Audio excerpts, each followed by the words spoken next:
மக்கள் வங்கியின் முக்கியமான அறிவிப்பு. கஞ்சா பயிற்சியை சட்ட ரீதியாக்க வேண்டும் என போராடி வந்த நாடாளுமன்ற உறுப்பினருடைய பதவி பறிக்கப்பட்டிருக்கின்றது. புதிய நாடாளுமன்ற உறுப்பினராக முஜீபுர் ரஹ்மான் வருவார். இது தொடர்பில் தான் இன்றைய பார்வைகள் விரிகின்றது.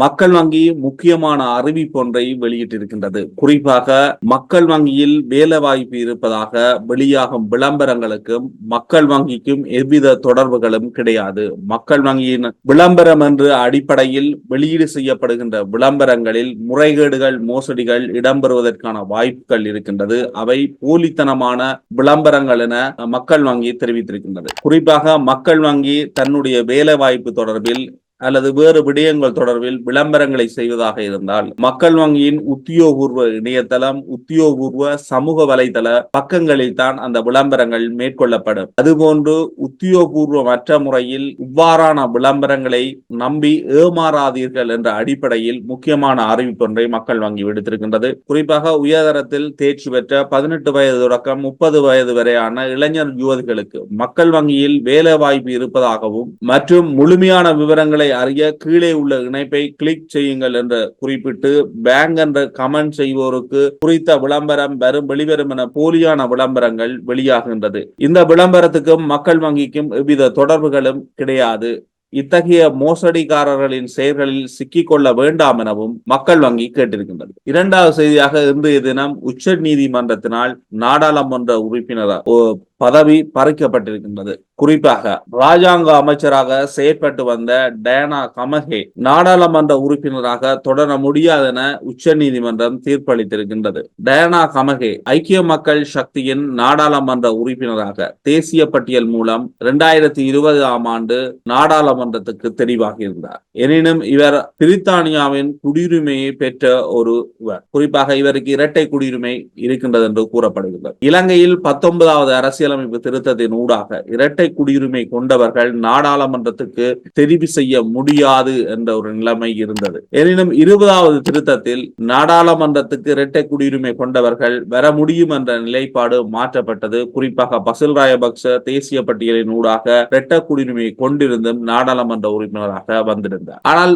20வது திருத்தத்துக்கு பின்னர் தான் பசில் ராயபக்ச நாடாளுமன்றத்துக்கு தெரிவாகி இருந்தார். ஆனால் 2020 ஆண்டு இடம்பெற்ற தேர்தலின் ஊடாக முதலாவது தேசிய பட்டியலிலேயே வந்த டயானா கமகே அவ்வாறு நாட்டில் 19வது திருத்தம் அமுலில் இருக்கின்ற பொழுது வந்த ஒருவர். தற்பொழுது 21வது திருத்தத்திலும் இரட்டை குடியுரிமை கொண்டவர்கள் நாடாளுமன்றத்துக்கு வர முடியாது என்று இருக்கின்றது. டயானா கமகே இரட்டை குடியுரிமையை மறைத்து நாடாளுமன்ற உறுப்பினராக வந்திருந்தார். அவருடைய பதவியை வரிதாக்கி உச்ச நீதிமன்றம் உத்தரவிட்டிருக்கின்றது. இந்த உத்தரவு என்னும் தேர்தல் ஆணைக்குழுக்கோ சபாநாயகருக்கோ சென்றடையவில்லை என்று குறிப்பிடப்படுகின்றது. சபாநாயகர் உத்தியோகபூர்வ முடிவை தேர்தல் ஆணைக்குழுவுக்கு அறிவித்தால் தான் அது தொடர்பிலான தீர்மானம் ஒன்றை தேர்தல் ஆணைக்குழு எடுக்கும் என்று கூறப்படுகின்றது.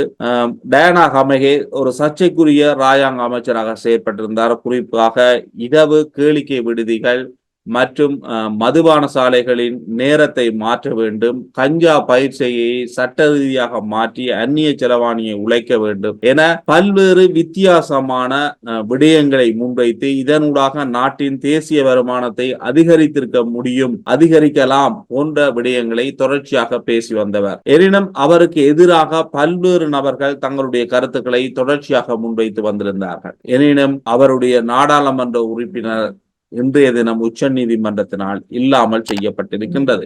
டயானா கமகே ஐக்கிய மக்கள் சக்தியின் நாடாளுமன்ற உறுப்பினராக வந்திருந்தாலும் அவர் நாடாளுமன்றம் வந்து குறுகிய நாட்களுக்குள் அரசாங்கத்திற்கு ஆதரவாக செயற்பட ஆரம்பித்தார். கோட்டாபய ராஜபக்ச ஜனாதிபதி இருந்த காலத்திலிருந்து அவர் அரசாங்கத்துடன் இணைந்து செயற்பட்டார். ராஜாங்க அமைச்சராக மாறியிருந்தார். தற்பொழுது அவருடைய பதவி இல்லாமல் செய்யப்பட்டதனால் ஐக்கிய மக்கள் சக்தி புதிய நாடாளுமன்ற உறுப்பினர் ஒருவரை நாடாளுமன்றத்துக்கு அனுப்பும். அந்த நாடாளுமன்ற உறுப்பினர் பட்டியலில் அல்லது ஐக்கிய மக்கள் சக்தியில் அதிகளவானவர்களுக்கு விருப்பத்துக்குரிய ஒரு பெயராக முஜீபுர் ரஹ்மானுடைய பெயர் குறிப்பிடப்படுகின்றது. குறிப்பாக அதற்குரிய பிரதான காரணம் உள்ளூராட்சி சபை தேர்தல் ஒன்று இடம்பெறுவதாக இருந்தது. எனினும் அந்த தேர்தல் இடம்பெறவில்லை. நாடாளுமன்றத்தில் இருந்த கொழும்பு மாவட்டத்தை பிரதிநிதித்துவப்படுத்தின முஜீபுர் ரஹ்மான் தன்னுடைய பதவியை ராஜினாமா செய்துவிட்டு கொழும்பு மாநகர சபையின் தலைவராக வருவதற்காக ஐக்கிய மக்கள் சக்தியில் தேர்தலில் போட்டியிடுவதற்காக தன்னுடைய நாடாளுமன்ற உறுப்பினர் பதவியை ராஜினாமா செய்திருந்தார். எனினும் தேர்தல் இடம்பெறவில்லை. அதனூடாக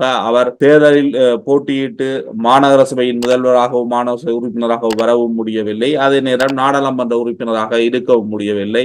ஒரு இளம் நாடாளுமன்ற உறுப்பினராக நாடாளுமன்றத்தில் அதிக அளவில் பேசக்கூடிய ஒரு செயற்பாட்டு திறன் கொண்ட நாடாளுமன்ற உறுப்பினராக இருந்த முஜிபுர் ரஹ்மான் ஒரு தன் மக்கள் பிரதிநிதியாக தன்னுடைய விடயங்களை முன்னெடுக்க முடியாத நிலைமையில் இருக்கின்றார். ஆகவே அவர் டயானா ஹமையின் இடத்துக்கு பதிலீடாக வர வேண்டும் என்ற அடிப்படையில் ஐக்கிய மக்கள் சக்தியின் முக்கியஸ்தர்கள் தங்களுடைய சமூக வலைத்தள பதிவுகளில் இட்டிருக்கின்றார்கள். குறிப்பாக கஸ்டடி சில்வா அவ்வாறான ஒரு பதிவை தன்னுடைய தெரிவு முஜிபுர் ரஹ்மான் என்று குறிப்பிட்டிருக்கின்றார்.